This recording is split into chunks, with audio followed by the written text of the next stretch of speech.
Bismillahirrahmanirrahim. Assalamualaikum warahmatullahi wabarakatuh.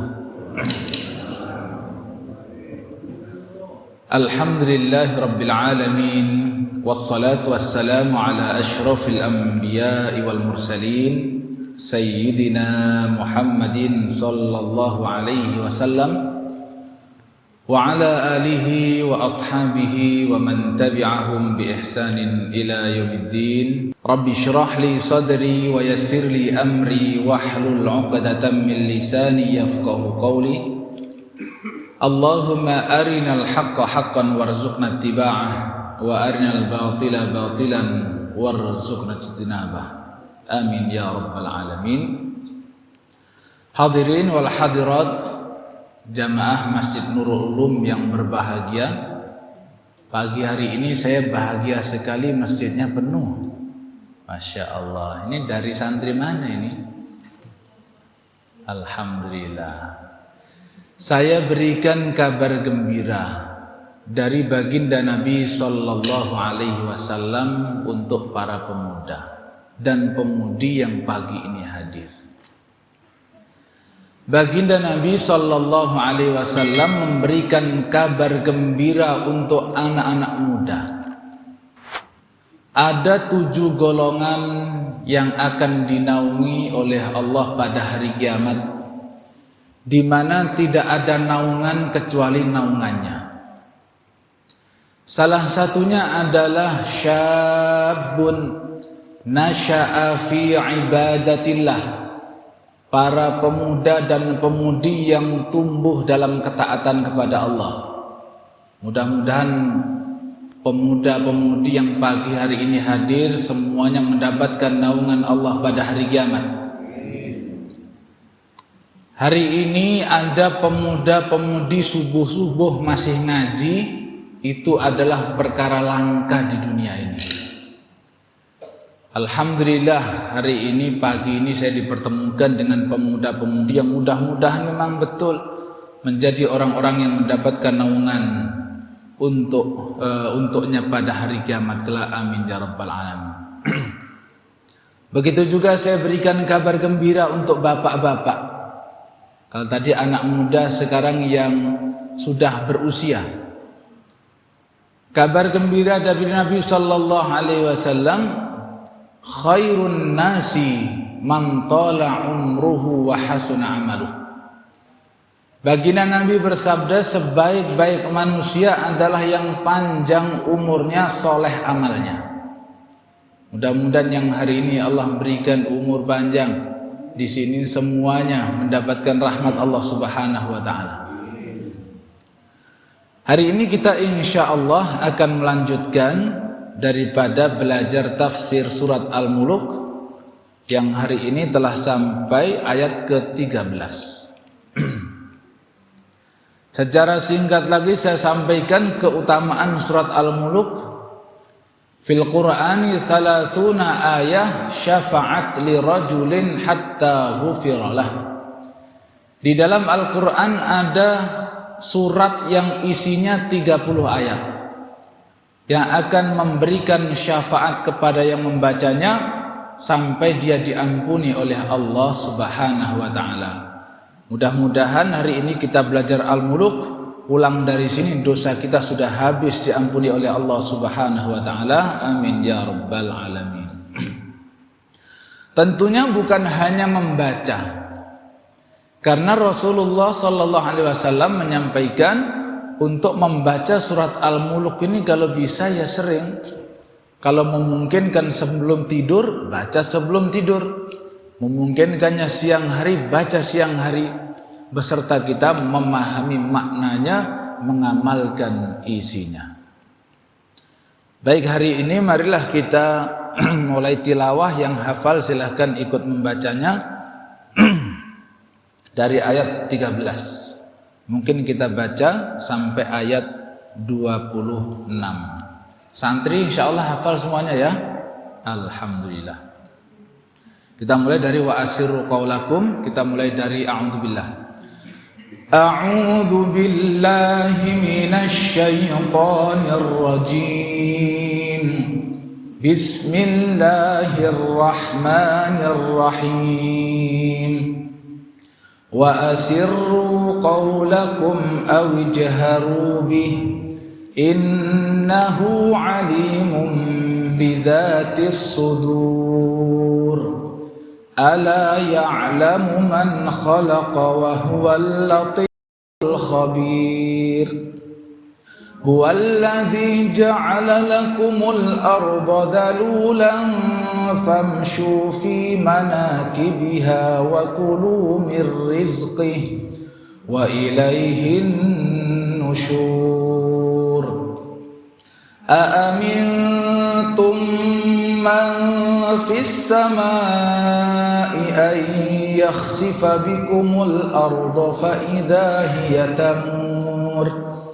Am amintum man fis samaa'i ay yursila 'alaykum hasiba fasata'lamuna kayfa nadhir. Walaqad kadzdzaba alladhina min qablihim fakayfa kana nakir. Awalam yarau ila at-tayri fawqahum saffatin wa yaqbidun ma yumsikuhunna illa ar-rahman innahu bikulli syai'in basir. Amman hadha alladhi huwa jundun lakum yansurukum min dunir rahman inil kafiruna illa fi ghurur. Shadaqallahul azim. Sampai sini saja ayat 20. Mohon maaf suara saya agak serak. Ya, suara saya agak serak, mungkin agak kurang jelas. Mohon dimaklumi. Bismillahirrahmanirrahim. Sebelum dari ayat ini kita telah membaca ayat innalladzina yakhshawna rabbahum bil ghaibi lahum maghfiratu wa ajrun kabir. Sesungguhnya orang-orang yang takut kepada Rabb mereka bil ghaibi, dengan keadaan tidak melihat Allah, lahum maghfiratun wa ajrun kabir, maka bagi mereka ampunan dan pahala yang besar. Sebelumnya, sebelum ayat ini kita telah mempelajari bahwa ada orang-orang yang menjadi penghuni neraka. Di ayat-ayat selanjutnya adalah kiat bagaimana kita ini diselamatkan oleh Allah Subhanahu wa taala dari nerakanya. Inilah yang kemudian hendaknya menjadi prinsip bagi kita sebagai seorang muslim. Hari ini di Indonesia yang negeri mayoritas, Masya Allah, penduduk muslimnya terbesar di dunia. Penduduk muslim terbesar di dunia ini sebuah kenikmatan atau bagaimana? Nikmat atau tidak menjadi negeri dengan muslim terbesar di dunia? Nikmat, alhamdulillah. Kalau kita melihat lagi yang ketangkep karena korupsi, kira-kira agamanya apa yang banyak? Yang ketahuan dia maling, agamanya apa? Yang ketahuan ngerampok, agamanya apa? Islam. Negeri mayoritas. Ternyata semua yang melakukan banyak hal yang dilarang oleh Allah juga umat Islam. Kenapa kok demikian?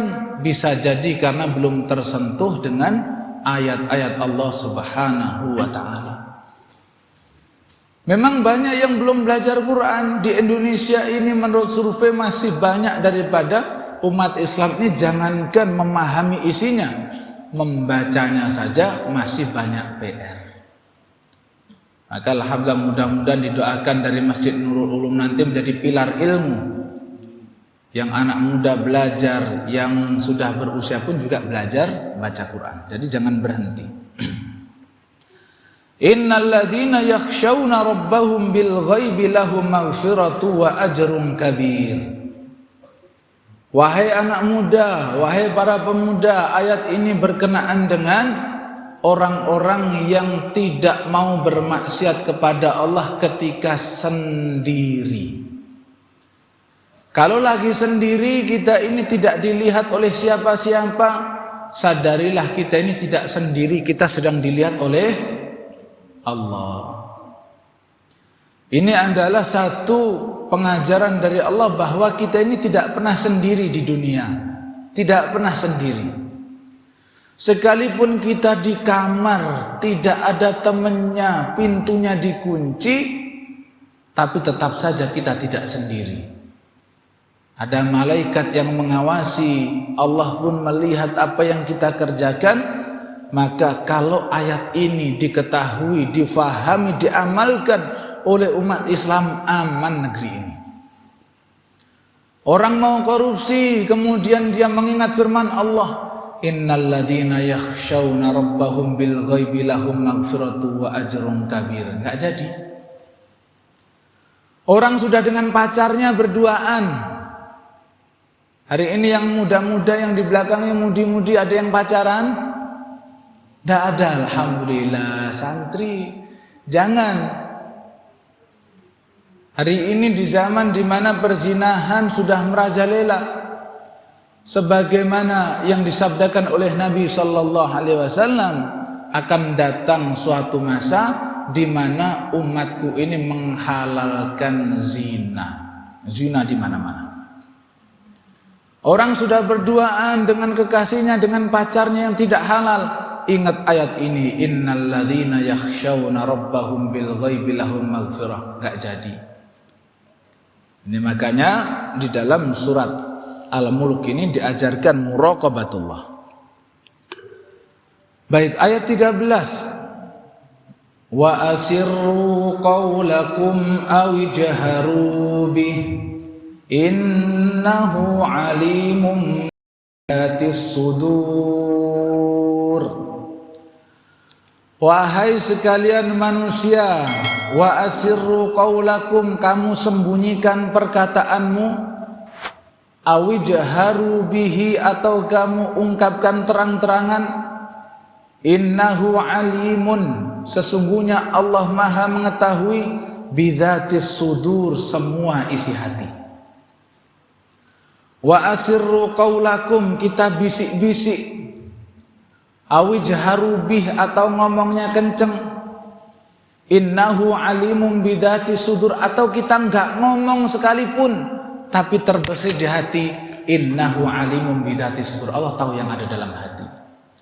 Dalam ayat 13 ini Allah ingin sampaikan, hei sekalian manusia, ngomongmu pelan-pelan, ngomongnya kenceng-kenceng, atau baru disimpan di dalam hati, Allah tahu.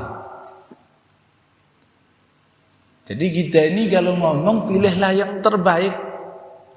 Sama-sama bicaranya yang baik. Kalau punya keinginan hajat yang baik. Kenapa? Allah tahu semuanya. Allah tahu. Wa asirru qaulakum aw ijharu bih innahu alimun bidatis sudur. Ibnu Abbas radhiyallahu anhu, beliau mengatakan, ayat ini berkenaan dengan kaum kafir Quraisy yang dia sedang ngomongin Nabi Sallallahu Alaihi Wasallam, sedang ghibain Nabi, punya rencana buruk untuk Rasulullah. Apa yang terjadi? Allah diberitahu, turun ayat ini, wa asirru qaulakum aw ijharu bih innahu alimun bidzatis sudur. Kenapa begitu? Orang Quraisy bisik-bisik, jangan kenceng-kenceng supaya enggak didengar oleh Tuhannya Muhammad. Kalau ngomong jangan kenceng-kenceng, nanti Tuhannya Muhammad tahu. Masya Allah. Jadi mereka itu sebenarnya yakin bahwa kalau kenceng-kenceng itu Allah tahu, begitu tahu. Makanya suruh bisik-bisik. Makanya turun ayat, wa asirru qaulakum aw ijharu bih innahu alimun bidzatis sudur. Pilihlah kata-kata yang terbaik, kita ini sama-sama ngomongnya. Sekali ucapan keluar, bisa ditarik lagi atau tidak? Tidak bisa. Sekali ngomong menjadi catatan di akhirat. Sekali ngomong dicatat di akhirat, ngomong apapun.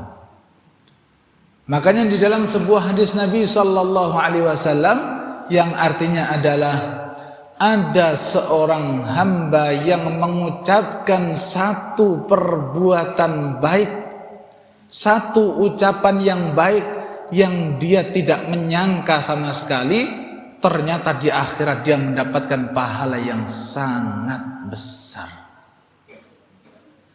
Dan ada orang-orang yang mengucapkan perbuatan buruk, dia tidak menyangka akan ada akibatnya. Ternyata di akhirat akibatnya sangat besar. Maka kita usahakan kalau ngomong yang baik-baik. Kenapa kita ngomong yang baik? Wal kalimatut thayyibah shadaqah. Ngomong baik itu sedekah. Ngomong sama orang tua baik, sedekah. Ngomong sama orang baik, sedekah. Maka kita kalau ingin sedekah yang banyak, berbicara yang baik ketika berbicara dengan siapapun. Wa asirru qawlakum awijharu bih, innahu alimun bidzatis sudur. Dan kita harus hati-hati. Perkataan yang baik itu bisa diijabah oleh Allah Subhanahu wa ta'ala. Baru kemarin kita cerita, saya ketemu sama pengusaha ya. Orangnya itu sederhana banget di Subang. Saya nyambangi Subang. Di Subang itu ada satu pengusaha, dia usahanya empang. Punya empang, Pak, empang ikan emas. Jadi kalau ditanya anaknya begitu, bapakmu usaha apa? Ya cuma ngurusin empang, tapi empangnya 10 hektar. Empangnya 10 hektar. Itu beliau, Masya Allah, beliau itu punya cita-cita luar biasa. Itulah beliau ngomong bahwa semua ucapan kita itu adalah doa. Allah bisa ijabah kapanpun itu. Saya ceritakan di sini sebagai pelajaran beliau itu usaha ikan di Waduk Cirata itu apa namanya? Waduk apa itu namanya? Jatiluhur. Pernah cita-cita, iya udah usaha begini nggak apa-apalah kalau punya rumah meskipun sederhana jelek-jelek juga nggak apa-apa. Ternyata kebeli Pak, rumah jelek beneran. Rumah itu kebeli anyaman bambu itu. Makanya beliau mikir, ya Allah, lah saya ini kemarin doa katanya nggak apa-apa punya rumah jelek-jelekan juga nggak apa-apa. Ternyata dikabulkan rumahnya dari anyaman bambu. Masya Allah. Allah Maha mendengar. Wa asirru qaulakum aw jahru bih, innahu alimun bidzatis sudur. Kita lagi ngobrol banyak hal. Yang satu ngobrol dengan situ juga begitu. Ngobrol. Saya juga begitu Pak Haji. Dulu waktu usaha, gaji saya belum banyak. Saya ngomong begini, ya Allah saya pengen punya rumah. Gak apa-apa deh yang jelek gak apa-apa, yang penting pinggir jalan. Apa yang terjadi? Dapat rumah betulan, ya jelek betulan ya di pinggir jalan. Di pinggir jalan raya besar, ya jelek bener, dapat rumah bener, ya di pinggir jalan besar. Wa asirru qaulakum aw jarbu. Allah itu mendengar semua ucapan hamba, jangan disepelekan. Kita ini kadang begini, para santri semuanya, jamaah sekalian, kita itu kadang memandang diri kita kalau berdoa ini. Wah, kemampuan saya begini, ya pantasnya saya begini. Tapi kita ini lupa bahwa Allah Subhanahu wa ta'ala maha kuasa atas segala sesuatu. Allah mampu untuk mewujudkan semua cita-cita. Para santri yang di belakang sana, saya bahagia sekali melihat sekarang ini. Ada santri kadang begini, ngafalnya susah. Ada atau tidak yang merasa ngafalnya susah, angkat tangan. Masya Allah, semuanya mudah dimudahkan oleh Allah Subhanahu wa Ta'ala. Alhamdulillah. Ada yang kadang ngerasa susah sehingga dia mengatakan begini, nggak apa-apa deh, saya dapatnya berapapun, toh juga yang penting hafal. Jangan begitu. Jangan diukur dengan kemampuan diri, tapi kita berdoa yakin dengan kekuasaan Allah Subhanahu wa Ta'ala.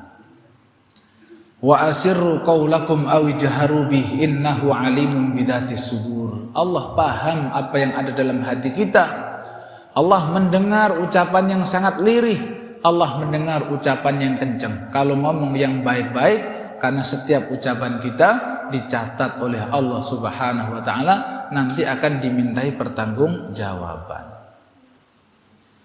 Anak-anak muda semuanya, hari ini banyak sedikit ada ucapan ini saya sampaikan. Orang kesandung, Pak, kesandung.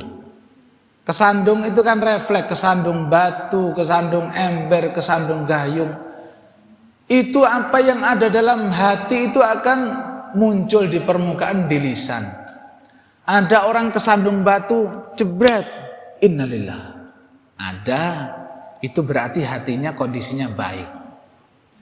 Kesandung batu jebret, ya Allah, kesandung ya Allah. Ada yang kesandung, Allah karim, kesandung.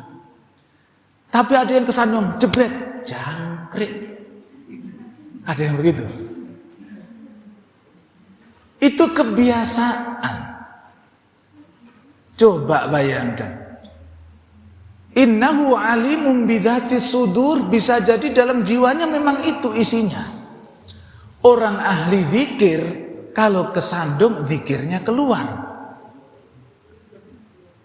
Orang ahli kebaikan yang muncul kebaikan. Ya mesti begitu. Selalu zikir yang muncul. Tapi hari ini saya sangat sedih melihat anak-anak muda beberapa. Kalau lagi kena apa, dikagetin temen, apa yang diucapkan kira-kira? Nah ini senyum-senyum ini kira-kira apa yang didapati? Anak muda sekarang kalau lagi dikagetin atau kesandung, apa yang diucapkan?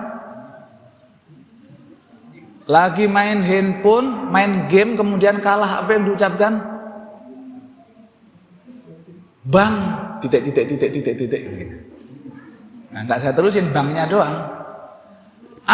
Titik begitu ya. Ya, annya doang saya ya, annya doang titik begitu. Itu menandakan yang di dalam jiwa. Padahal yang di lisan, yang di jiwa Allah paham semuanya. Innahu alimun bidzatis sudur. Jangan macam-macam. Kita ini tidak sedang berinteraksi dengan kawan kita. Kita sedang berinteraksi dengan pencipta kita. Kita ngomong sama orang tua, sejatinya kita berinteraksi dengan Allah. Karena Allah itu memerintahkan kita berbaik kepada orang tua. Interaksi kita kepada Allah semuanya. Di dunia kerja kelihatannya kita interaksinya dengan bos.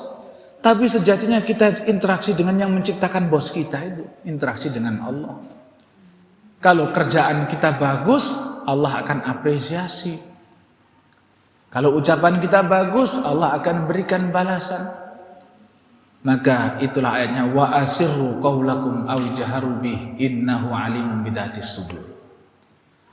Saya masih ingat beberapa waktu yang lalu. Di berita muncul berita korupsi. Itu ternyata korupsi itu ada sandi-sandinya.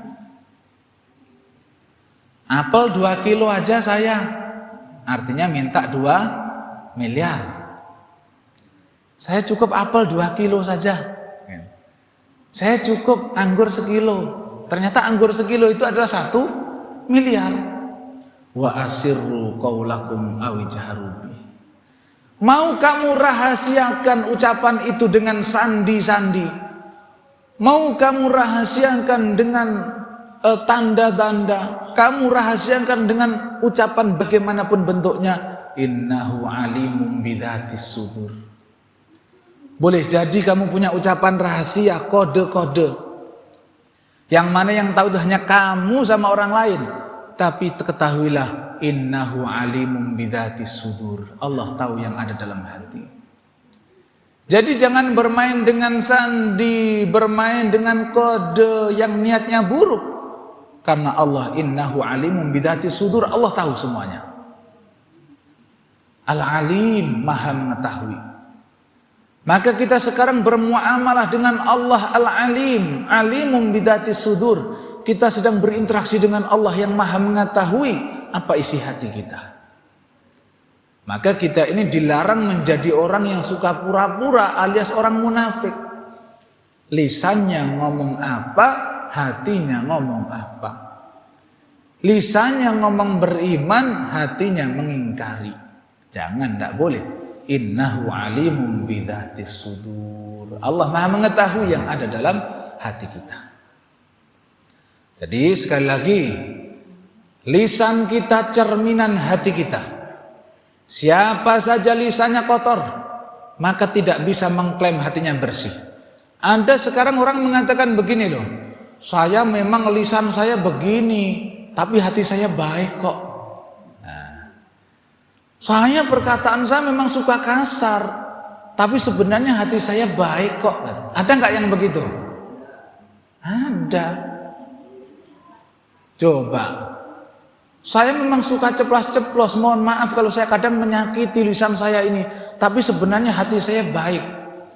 Hatinya baik itu nggak mungkin menyakiti orang dengan lisannya, enggak. Hatinya baik, yang muncul adalah lisan yang baik. Hati yang terbaik itulah hatinya Rasulullah Sallallahu Alaihi Wasallam. Pernahkah Nabi menyakitin orang? Enggak. Maka kita ini kalau mengaku hatinya baik, akan muncul kebaikan itu dalam anggota tubuh kita.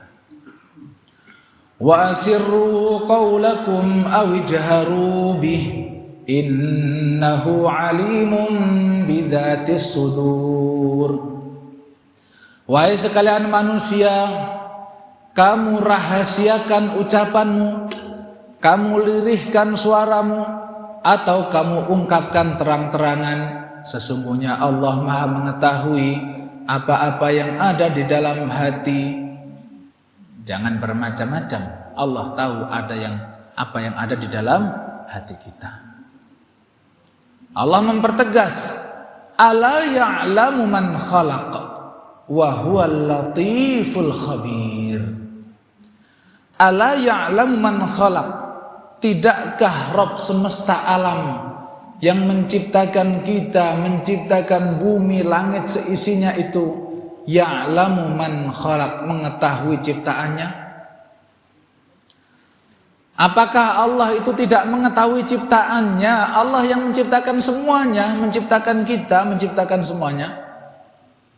Ini kita ditanya oleh Allah, kira-kira Allah tahu nggak dengan ciptaannya sendiri? Tentu tahu. Contoh simpelnya begini, ada orang koki, juru masak. Masakannya enak. Itu orang bertanya-tanya, masakan kok bisa enak begini, bumbunya apa? Kira-kira yang masak itu bisa jelasin nggak kalau yang masak? Bisa. Kenapa? Wong dia kokinya, dia yang ngeracik bumbunya. Berapa jumlah garamnya, gulanya, bawangnya, dan lain sebagainya. Wong dia yang ngeracik tentu tahu. Lah ini Allah pencipta langit dan bumi, tentu tahu betul dengan ciptaannya. Semuanya, tidak ada yang terkecuali. Wa huwal latiful khabir. Dan dia Allah itu latif, maha lembut. Maha lembut terhadap semua hambanya. Al-Latif, Bapak Ibu sekalian, Al-Latif itu maknanya yang pertama maha lembut, yang kedua makna Al-Latif itu dia mengetahui semuanya secara detail. Apapun Allah ketahui secara detail, penciptaannya diketahui secara detail sekali. Al-Latif, apapun diketahui. Ya. Al-Khabir, maha mengetahui. Sekali lagi ini ayat untuk kita punya muraqabatullah, merasa diawasi oleh Allah Subhanahu wa taala. Masalah utama yang menjadikan seorang hamba bermaksiat karena merasa tidak diawasi oleh Allah. Merasa sendiri. Mumpung sendiri, mumpung gak ada orang. Mumpung sendiri, mumpung gak ada orang. Yang ada dalam pikirannya itu. Tapi kalau orang beriman tidak begitu. Orang beriman itu dimanapun saya diawasi oleh Allah Subhanahu wa ta'ala. Ya. Jadi ini ayat untuk muraqabatullah, ayat untuk agar kita ini berhati-hati bermuamalah dengan Allah, karena Allah Maha mengetahui segala sesuatu. Baik. Jadi banyak hal ya yang harus kita praktekkan dari dua ayat yang barusan kita baca. Intinya adalah muraqabatullah, merasa diawasi oleh Allah, meyakini mengetahui segala sesuatu, maka dengan itu kita berhati-hati. Ya, berhati-hati. Yang ngerinya bagaimana kita ini merasa nggak diawasi oleh Allah, kemudian maksiat. Ketika maksiat itu kemudian Allah cabut ruh kita. Itu yang mengkhawatirkan. Karena seperti tadi saya sampaikan bahwa lisan itu cerminan hati. Kalau tadi itu kesandung kaget, nanti malaikat mau datang itu orang juga kaget, Pak. Karena datangnya tiba-tiba. Kalau ada kabar itu kan enak ya. Pak Abdullah, iya malaikat, kamu meninggalnya seminggu lagi loh ya. Kalau begitu mah enak. Kita bisa tobat. Oh gitu ya, ya udah kalau gitu mulai hari ini saya nggak maksiat, saya mau tobat. Diterima tobatnya. Tapi malaikat kan nggak begitu. Nggak ngabarin. Ya sama sekali nggak ngabarin. Ada yang kecelakaan, di mobil masih selfie, di mobil masih apa, kecelakaan ada. Ya. Artinya kalau kita sudah mengetahui Allah Latiful Khabir, Maha lembut, Allah itu Maha mengetahui, ayo kita berhati-hati ketika bermuamalah dengan Allah Subhanahu wa ta'ala. Jangan sampai kita melakukan sesuatu yang haram, makan yang haram, dan apapun yang tidak diridhoi oleh Allah Subhanahu wa ta'ala. Kita lanjut ke ayat 15. A'udzu billahi minasyaitonir rajim. Huwallazi ja'ala lakumul arda dhalulan famshu fi manakibiha wa kulu mir rizqihi wa ilaihin nusyur. Ya. Dialah Allah yang menjadikan bumi itu mudah. Mudah untuk apa? Mudah dikelola, mudah dijelajahi, mudah diatur. Bumi itu Allah jadikan mudah. Ya. Famshu fi manakibiha, maka kalian berjalanlah di atas muka bumi, jalan-jalan, berjalan untuk melihat kekuasaan Allah. Wa kulu mir rizqih, dan makanlah dari rizki yang telah Allah siapkan di bumi itu. Wa ilaihin nusyur, dan kepadanya lah dikembalikan. Ya, seluruh manusia dikembalikan kepada Allah. Wa ilaihin nusyur, dan kepadanya lah semua akan dikembalikan. Ya. Baik. Huwallazi ja'ala lakumul arda dhalula. Bumi itu mudah untuk diatur, mudah untuk dieksplorasi, mudah untuk kita menjelajah. Ini tantangan untuk kita umat Islam untuk kemudian berkiprah dalam rangka memakmurkan bumi menjadi khalifatullahi fil ard. Menjadi khalifah di muka bumi, supaya bumi kita tetap indah, bumi kita tetap nyaman ditinggali. Maka kita ini harus kemudian ikut merawat bumi. Wallazi ja'ala lakumul arda dalulan. Bumi itu mudah bagi kita untuk menguasainya dengan izin Allah. Sekali lagi, kemudahan mengatur bumi itu adalah salah satunya dengan ilmu pengetahuan. Tolong anak-anak muda sekarang, ilmu pengetahuan. Semuanya belajar sungguh-sungguh. Ilmu apapun yang dipelajari. Mau belajar ilmu umum, mau belajar ilmu agama, semuanya adalah ilmunya Allah Subhanahu wa ta'ala. Famshu fi manakibiha, maka berjalanlah di seluruh penjurunya dan makanlah rizkinya. Ada satu pelajaran yang disampaikan oleh para ulama, pelajaran yang unik. Famshu fi manakibiha wa kulu mir rizkih, jalanlah di muka bumi ini dan makanlah rizkinya. Untuk masalah makan rizki, Allah perintahkan kita untuk jalan. Apa coba kita ini dapat pelajaran apa di sini? Untuk masalah cari rizki kita disuruh jalan. Tapi melihat ayat yang lain, masalah ini kalau makan rizki suruh jalan. Kalau masalah sholat, ya ayyuhalladzina amanu idza nudiya lis-sholati mi yaumil jum'ati fas'au ila dzikrillah. Apabila telah diseru untuk sholat pada hari Jumat, fas'au, bersegeralah.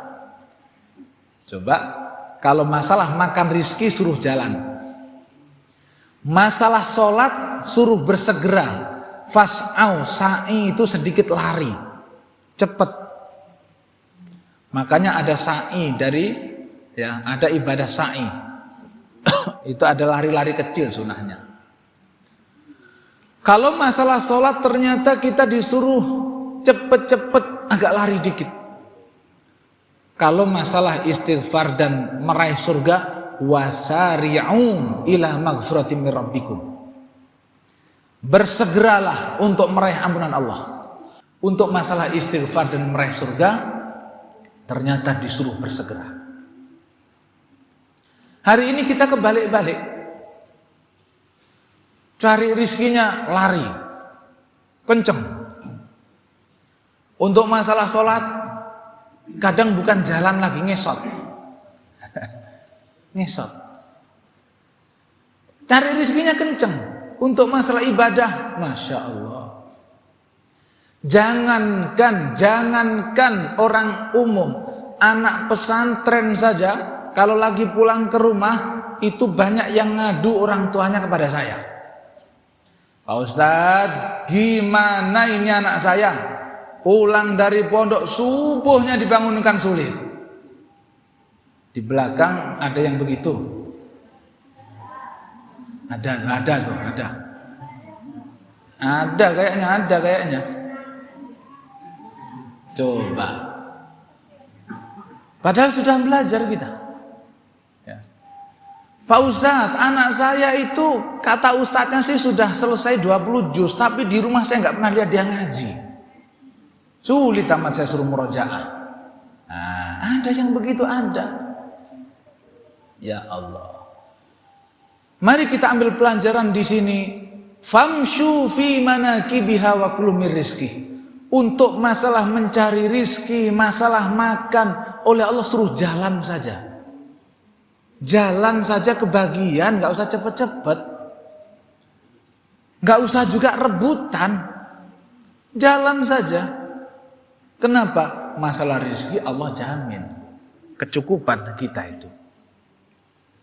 Tapi kalau masalah sholat, fas'au, bersegeralah. Masalah surga, wasari'u, bersegeralah. Bismillah.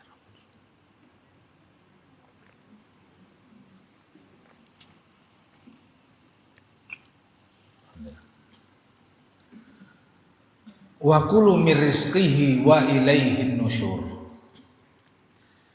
Ini Allah Subhanahu wa ta'ala memberikan gambaran yang pertama tentang dunia. Bumi ini mudah dikuasai, mudah eksplorasi mudah kita kelola.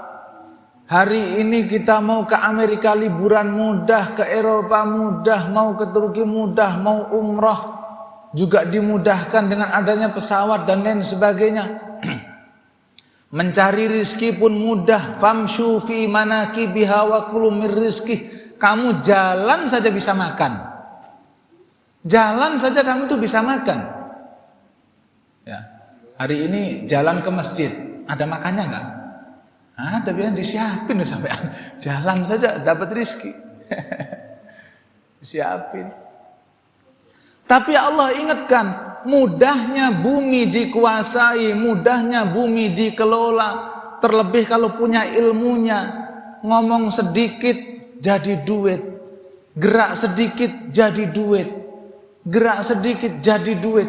Begitu. Mudahnya bumi dikuasai, jangan lupa wa ilaihin nusyur, kepada Allah kamu kembali. Jangan terpedaya, memang mudah dicari. Oh, saya mah sekarang nggak mau usaha yang repot-repot. Ini saya di rumah aja duit saya banyak. Kadang begitu. Akhirnya apa? Terlena. Ada orang itu, Masya Allah, orang kalau sudah ketemu rizkinya Pak ya, kerjaannya kemana-mana cuma ambil pulpen aja begitu. Saya tanya sama anak buahnya itu, Bapak itu kalau tanda tangan itu sebenarnya berapa sih biayanya? 70 juta satu tanda tangan Ustaz. Tuh enak banget begitu. Saya tanda tangan bolak-balik gak jadi duit nih. Orang kalau ketemu rizkinya begini nih. Udah bawa. Ada apa nih? Berapa tanda tangan hari ini? Oh, ada sekian proyek Pak. Oh ya, bawa sini proposalnya. Gitu. Itu loh duitnya banyak. Ya Allah. Famshu fi manakibiha wa kulu mir rizqih. Kemudahan bumi dikelola ini jangan melenakan. Makanya penutup surat ini, penutup ayat ini, wa ilaihin nusyur, kepada Allah kamu kembali. Kalau kerjamu mudah, hidupmu enak, makanmu enak, tidurmu nyenyak, mobilmu mewah, jangan lupa wa ilaihi nusyur. Kepadamu, kepadanya kita kembali. Jangan lupa. Merasa hidupnya enak, lupa segala-galanya, jangan. Beberapa waktu lalu kan saya ceritakan ada orang, Masya Allah, usahanya kenceng, dimulai dari orang tidak punya. Bangun rumah 3 lantai, mobilnya baru. Pulang ke kampung, pengen jemput orang tuanya, dibawa ke kota karena hidupnya sudah enak. Ya udah ibu, besok saya jemput, insya Allah kita nanti pulang ke Jakarta. Pulang ke rumah saya ke Jakarta. Balik ke kampung mau jemput ibunya. Ternyata bukan pulang ke Jakarta, pulangnya ke sono. Pulangnya ke sono, Pak. Meninggal di rumah. Jadi rumah 3 lantai, mobil mewah itu, yang mau ngajak orang tuanya pulang ke Jakarta, ternyata pulangnya ke sono. Balik. Wa ilaihin nusyur. Kepadanya kita kembali. Ya. Maka ditutup dengan ayat itu supaya kita tidak terlena dengan kemudahan-kemudahan dunia. Baik, hari ini saya tutup dengan satu kisah. Saya ambil dari tulisannya Syekh Amr Khalid. Ini kisah seorang tabi'in mulia. Karena hari ini kita telah berbicara tentang muraqabatullah, merasa diawasi oleh Allah, dimanapun kita diawasi oleh Allah. Tadi kita sudah belajar tentang innal ladzina yakhshawna rabbahum bil ghaib. Takut bermaksiat kepada Allah meskipun sendirian. Kita telah belajar wa asirru qaulakum aw ijharu bihi innahu alimun bidzati sudur. Allah mengetahui apa yang ada dalam hati. Kemudian kita juga telah belajar wa huwal latiful khabir, maha lembut, maha mengetahui. Maka marilah kita ambil dari kisah nyata, kisah dari Ibrahim bin Adham rahimahullahu taala. Ya. Ada seorang, jadi Ibrahim bin Adham ini seorang tabi'in. Kalau kita ingin membaca kisahnya, baca di kitab Hilyatul Auliya. Itu kisahnya Ibrahim bin Adham panjang sekali. Saya ambil satu kisah. Ada seorang yang rajin bermaksiat. Pokoknya maksiat apa aja dikerjakan sama dia. Lalu pengen tobat. Jadi ini resep kalau orang pengen tobat, bisa kemudian melihat kisah orang yang datang kepada Ibrahim bin Adham. Maka seorang itu mengatakan, ya Aba Ishaq, inni musrifun ala nafsi, fa'rid alayya ma yakunu laha zajiran mustanqidan liqalbi. Wahai Abu Ishaq, Ibrahim bin Adham, aku ini orangnya dikuasai nafsuku. Aku ini suka maksiat kepada Allah. Tolong beri aku nasihat yang menjadi obat supaya aku ini gak maksiat lagi. Apa kata beliau? In qabilta khamsa hisalin wa qadarta 'alaiha lam tadurruka maksiyatun wa lam tubikuka sanaladdah. Kamu terima 5 nasihat dari saya. Kalau 5 nasihat ini bisa kamu lakukan, kamu maksiat gak apa-apa. Malah digitukan. Pengen sembuh, tapi dikatakan, kalau kamu bisa melakukan 5 hal ini, gak apa-apa kamu maksiat. Kamu kan seneng maksiat, kamu seneng ini, seneng itu. Ya, kalau memang kamu suka maksiat, gak apa-apa deh. Lakukan 5 hal ini, kalau bisa silahkan maksiat sesukamu, gak apa-apa. Qala hati ya Aba Ishaq. Ya sudah kalau begitu, apakah yang pertama? Qala ammal awwal fa idza aradta an ta'sillaha azza wa jal fala ta'kul rizqahu. Yang pertama, kalau kamu pengen maksiat kepada Allah, yang pertama jangan makan rizki dari Allah. Jangan. Kalau kamu bisa nyari makan sendiri bukan pada rizkinya Allah, karunia-Nya Allah, maka silahkan maksiat. Rizki kita semuanya kan dari Allah, Pak ya. Mau makan apapun di dunia semuanya dari Allah. Maka orang ini mengatakan, famin aina akul wa kullu ma fil ardi min rizki. Ya Aba Ishaq, memang ada kita ini bisa nyari makan selain dari rizkinya Allah. Yang gak bisa lah, semua yang ada di bumi ini milik Allah. Ya sudah, kalau memang begitu, berarti kamu gak bisa yang pertama. Gak bisa saya. Karena semua rizki itu semuanya dari Allah. Maka kata Ibrahim bin Adham, ya hadza afayuhsinu an ta'kula rizqa wa ta'si. Pantas atau tidak kamu maksiat sedangkan kamu masih makan dari rizkinya? Kira-kira menurut kamu pantas atau tidak kamu masih makan dari rizki Allah tapi maksiat? Oh ya gak pantas kalau begitu. Baik, kalau begitu yang kedua tolong sebutkan. Maka Ibrahim bin Adham mengatakan, wa idza aradta an ta'sihi fala taskun syai'an min biladihi. Kalau kamu itu pengen maksiat, jangan tinggal di buminya. Tinggal di mana? Kalau kita diusir mau tinggal di mana? Jadi nasihatnya ini ya nasihat-nasihat yang nggak mungkin dikerjakan. Tapi begitulah Ibrahim bin Adham itu sebenarnya bukan orang miskin. Ibrahim bin Adham itu lahir dari keluarga kerajaan, keluarga kaya. Tapi dia melihat seluk-beluk kerajaan yang nggak beres menurut dia, maka dia milih menjadi sufi. Ya, seorang tabi'in. Insyaallah sudah waktunya syuruk ya, sebentar lagi. Kalau kamu masih pengen maksiat gampang, jangan tinggal di buminya Allah deh. Kira-kira mau di mana? Ke planet Mars. Planet Mars punya siapa?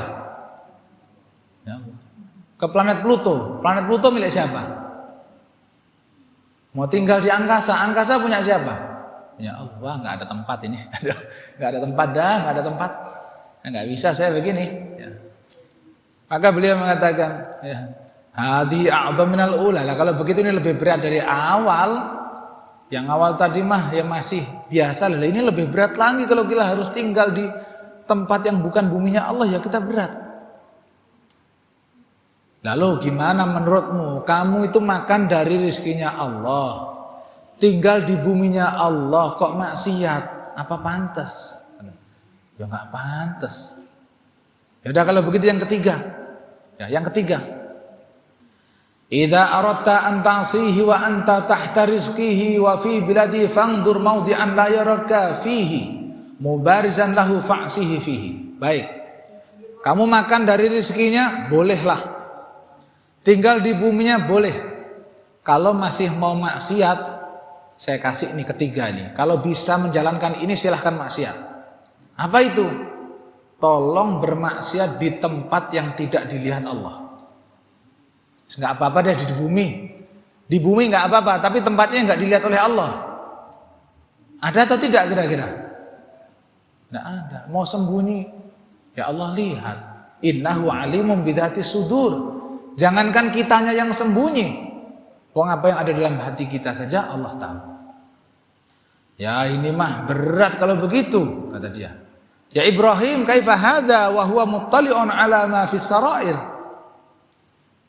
Ya ini gimana, nggak bisa. Allah itu mengetahui yang ada dalam hati. Bagaimana saya bermaksiat? Nggak ada tempat saya bersembunyi.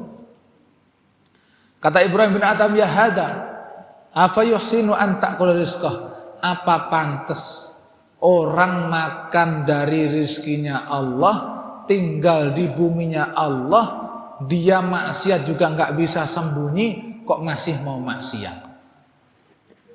Aduh berat ini. Ya udah deh kalau begitu yang keempat apa yang keempat? Yang keempat. Terus yang ketiga ini nyerah saya. Gini aja deh. Yang keempat. Kamu kan suka maksiat. Iya betul. Gini aja, nanti yang keempat adalah kalau malaikat mau datang, nanti kamu nego saja. Kamu nego. Malaikat mau datang nih, kamu nego. Malaikat, ya jangan sekarang dong, bentar aja minggu depan apa, saya tobat dulu. Jadi supaya ada waktu tobat gitu loh. Dinego, tolong dinego gitu. Idza ja'aka malakul maut liyaqbita ruhak faqul lahu akhirni hatta atuba taubatan nasuha wa a'mal lillahi amalan shalihan. Tolong kamu nego, kalau malaikat mau datang bilang, ya malaikat tolong kasih waktu lagi, saya mau tobat nasuha dan mau amal soleh nih. Ya, kamu nego begitu deh, kamu nego. Nah, gimana negonya? Gimana negonya ya hada? Latak balmini, malaikat nggak nerima dong kalau gitu. Ya udah tahu malaikat nggak nerima negoan begitu kok kamu masih maksiat. Udah tahu malaikat nggak bisa dinego, nah, kok masih aja kamu maksiat. Nah, tapi gimana? Ya sudah deh, terakhir yang kelima. Jadi kalau kamu itu nggak bisa nego malaikat dan tetap mau maksiat, yang kelima adalah idza ja'at kazzabaniyah yaumil qiyamah ya'khudunaka hadza ilan nar fala tadhhab ma'ahum. Gini aja deh. Yang pertama, kedua, ketiga, keempat kamu sudah nggak bisa. Ini yang terakhir deh, yang terakhir. Udah deh, taruhlah kamu su'ul khotimah. Gitu. Taruhlah kamu su'ul khotimah, matinya dalam keadaan maksiat. Yang terakhir, nanti gini aja, kalau sudah di akhirat malaikat Zabaniyah itu membawa kamu ke neraka, kamu jangan mau ikut. Fala tadhhab ma'ahum, jangan mau ikut. Ayo kamu itu tempatnya di neraka. Jangan ikut, jangan mau. Bisa nggak kira-kira? Nggak bisa. Jangan mau kalau diajak malaikat Zabaniyah. Apa yang terjadi katanya?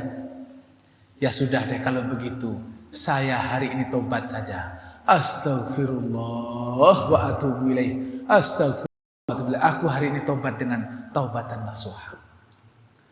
Maka dengan itu orang ini menjadi taubat dan akhirnya menjadi orang baik.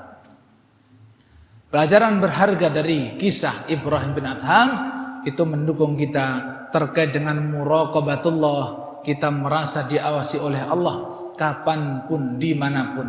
Apa yang lahir dari hati kita, apa yang kita ucapkan lirih, apa yang kita ucapkan kencang, semuanya Allah tahu. di mana kita, makan apa kita, sembunyi di mana kita, Allah tahu. Maka dari itu, mari kita menjadi hamba-hamba Allah yang baik, hamba-hamba Allah yang istiqomah di dalam kebaikan, karena itulah bekal kita. Tadi Allah sampaikan, wa ilaihin nusyur, kepadanya kita semuanya kembali. Yang kiai akan pulang juga, yang santri akan pulang juga kepada Allah, yang nakal akan pulang juga kepada Allah, orang kaya pulang juga kepada Allah. Semua kita akan pulang kepada Allah, hanya nunggu giliran saja. Ayo kita menjadi orang baik. Menjadi orang baik tidak ada ruginya sama sekali. Allah ridho kepada kita, Allah akan balas semua kebaikan kita, insya Allah. Baik, demikianlah mungkin yang dapat saya sampaikan di pagi hari ini. Mudah-mudahan Allah karuniakan kita ilmu yang berkah dan manfaat. Allah jadikan semua keluarga kita keluarga yang sakinah, mawaddah warahmah. Allah jadikan keluarga kita, anak-anak kita keturunan yang saleh-salehah. Allah jadikan kita semua amal kita diterima oleh Allah Subhanahu wa taala. Allah bimbing kita, Allah bahagiakan kita di dunia, Allah bahagiakan kita dengan memasuki surganya kelak, amin ya rabbal alamin. Demikian yang dapat saya sampaikan. Mungkin ada pertanyaan atau tidak, monggo, atau sudah suruh kita cukupkan? Jika ada pertanyaan, monggo, mungkin satu pertanyaan, dua pertanyaan.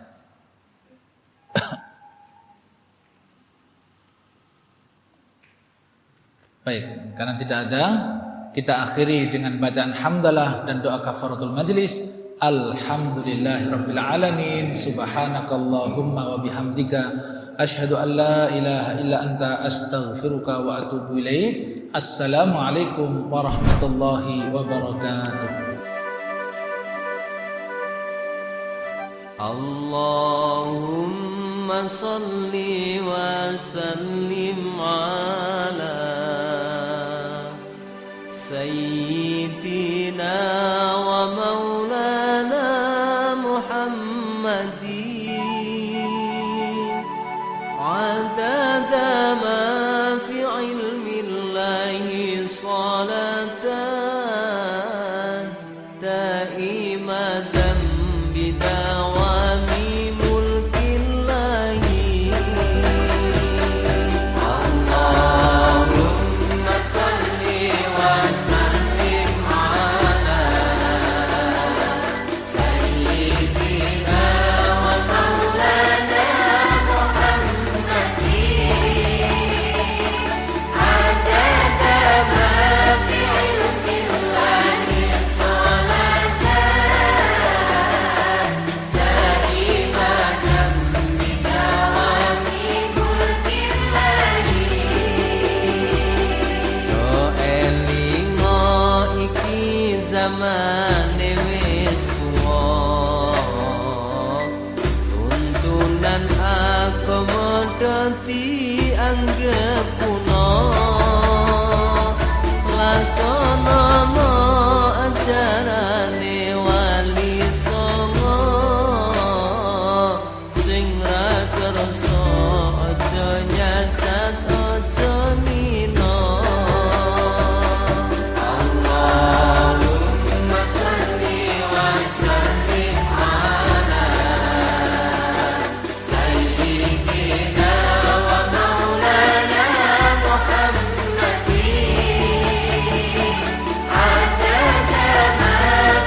tresno